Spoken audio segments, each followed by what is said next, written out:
19ஆம் நூற்றாண்டுல தான் இந்த சீஸ் மற்றும் பால் பொருட்கள் தயாரிப்புல மிகப்பெரிய பரிணாம வளர்ச்சி ஏற்பட்டது.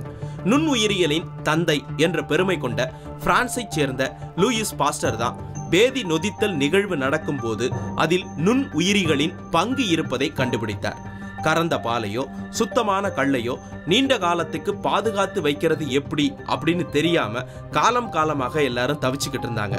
அதற்கான தீர்வை கொண்டு வந்தவர் இந்த பாஸ்டர் தான்.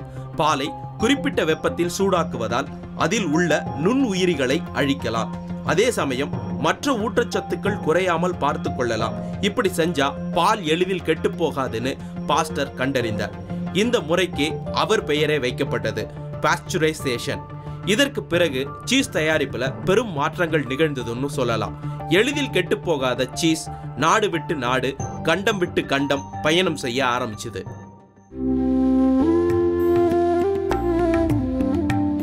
நல்ல சீஸ் தயாரிக்க தரமான திடமான பால் தேவைங்க. அதை தனிப்பட்ட விவசாயிகள் பண்ணைகள்னு பல இடங்கள்ல இருந்து சேகரிச்சு மில்க் சில்லிங் பாயிண்ட் அப்படிங்கக்கூடிய ஒரு இடத்துக்கு கொண்டு வராங்க.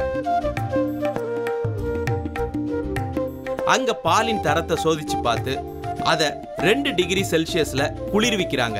இது பால் சீக்கிரமா கெட்டு போக கூடாது அப்படிங்கிறதுக்காக செய்யக்கூடிய வேலை.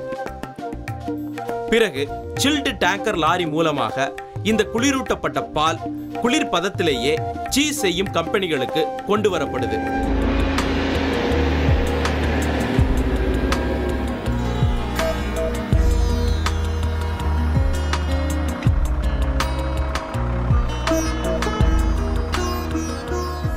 இங்கதான் பாஸ்டரைசேஷன் செய்யறாங்க.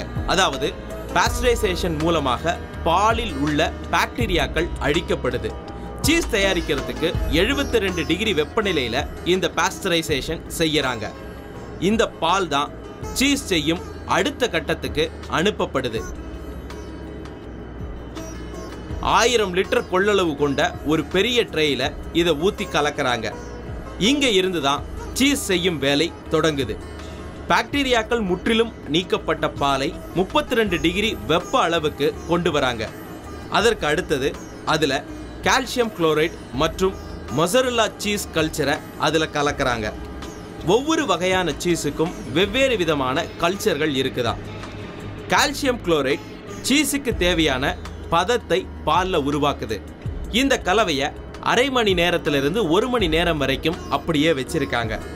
இந்த சமயத்துல தான் பாலில் புளிப்புத்தன்மை உருவாகுது.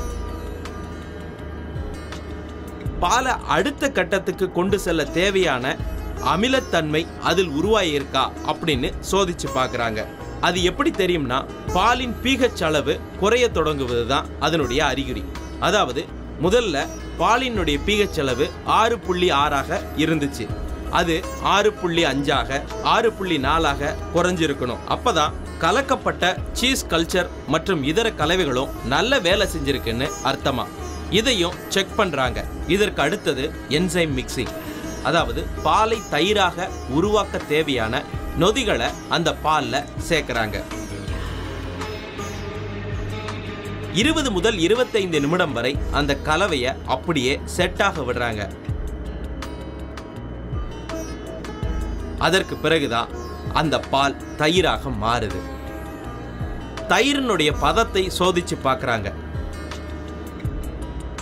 சரியான பதம் வந்த பிறகு பிளேடுகளால் அதை வெட்டி கொடுக்கறாங்க. இங்க தண்ணி தனியாகவும் தயிர் தனியாகவும் பிரிஞ்சிடுது. அதற்கு பிறகு இந்த தயிரை 15 முதல் 25 நிமிடம் வரை வேக வைக்கிறாங்க. இதன் மூலம் தயிர் சீஸாக மாறுது. வேக வைத்த தண்ணீரை வெளியேற்றிவிட்டு குளிர்ந்த நீர்ல மீண்டும் ஒரு முறை கழுவி எடுக்கிறாங்க. இந்த சீஸை சூடான நீர்ல போட்டு அதனுடைய ஸ்ட்ரெச்னஸ் எப்படி இருக்கு அப்படின்னு பார்க்கறாங்க. அது எவ்வளவு இழுத்தாலும் உடையக்கூடாது. அதுதான் மொசரெல்லா சீஸுக்கான சரியான பதம். அதற்கு பிறகு அந்த கலவையில மிச்சம் இருக்கக்கூடிய தண்ணீரையும் வெளியேற்றுறாங்க. அதுக்கு மேல உப்பு சேர்த்து கலக்கிறாங்க. இதற்கு பிறகு அந்த கலவையை சூடான நீர்ல போட்டு நல்ல அதை ஸ்ட்ரெச் பண்றாங்க. இது மொசரெல்லா சீஸுக்கான முறை. இதுல சீஸ் உருகி ஸ்ட்ரெச் செய்யக்கூடிய பதத்துக்கு வருது. அதை 1 கிலோ பீஸ்களாக அழகாக வெட்டி எடுக்கிறாங்க. அதை குளிர்ந்த நீர்ல அப்படியே ஆழ்த்தி எடுத்து 7 நாட்களுக்கு குளிர்ந்த அறையில வைக்கிறாங்க. இங்க 5 டிகிரி செல்சியஸ்ல சீஸ் குளிரூட்டப்படுது. அதுக்கு பிறகுதான் இந்த சீஸ் மார்க்கெட்டுக்கு வருது. என் கூட இருக்கிறது டான் பெப்பேவனுடைய செஃப் வாசு அவர்கள். வணக்கம் சார். இப்போ நீங்க எங்களுக்காக செஞ்சு காமிக்க போற சீஸ் பேஸ்டு சீஸ் பேஸ்ல மோர்னே போலோன்னு சொல்லுவோம். Morne polo. இதுக்கு தேவையான இன்கிரீடியன்ஸ் போன்லெஸ் சிக்கன் ஒரு 750 கிராம் 2 பேர் சாப்பிடணும். ஒரு 3/4 கிலோ 2 பேர் சாப்பிட்றதுக்கு எடுத்து வச்சுக்கிட்டோம். Garlic powder, Lime, salt, white pepper, Lime. இப்போ நம்ம ஃபர்ஸ்ட் வந்து சிக்கன் போன்லெஸ் சிக்கன் எடுத்து வச்சிருக்கோம். அதை மேரினேட் பண்ண போறோம் இல்லையா? கட் பண்ணுறோம். போன்லெஸ் சிக்கனை நம்ம சின்ன சின்னதாக பீஸ் பண்ணிக்கிறோம் இல்லையா? ஒரு பவுலில் போட்டால் ஓகே. சரி, இனி இதில் வந்து நம்ம பண்ண போகிறதுன்னா ஒரு லைமு. ஃபர்ஸ்ட் ஒரு லைமு நம்ம வெட்டி வச்சிருக்கிற சிக்கனில் இப்படி போட்டுருந்தேன். கொஞ்சம் கார்லிக் பவுடர், கொஞ்சம்னா ஒரு பூண்டு பொடி. ஆமாம், கார்லிக் பவுடர். இது வந்து ஒரு 3/4 டீஸ்பூன் அப்படின்னு சொல்லலாம். 3/4 டீஸ்பூன். கொஞ்சம் தைமு. தைம் இது மார்க்கெட்டில் அவைலபிளாக நமக்கு கிட்டுவாது. தைம். ஓகே. கொஞ்சம் டேஸ்ட் சால்ட்டு கொஞ்சம் போல போகுது. சாஸில் சீஸி ஆல்ரெடி இதாக இருக்குது, சால்ட்டியாக இருக்குது. ஸோ அதனால் இதில் கொஞ்சம் ஒயிட் பெப்பர். ஓகே, ஒரு 1/2 டீஸ்பூன் ஒயிட் பெப்பர். இது 4 சேர்த்து நம்ம நல்லா மிக்ஸ் பண்ணுறேன்.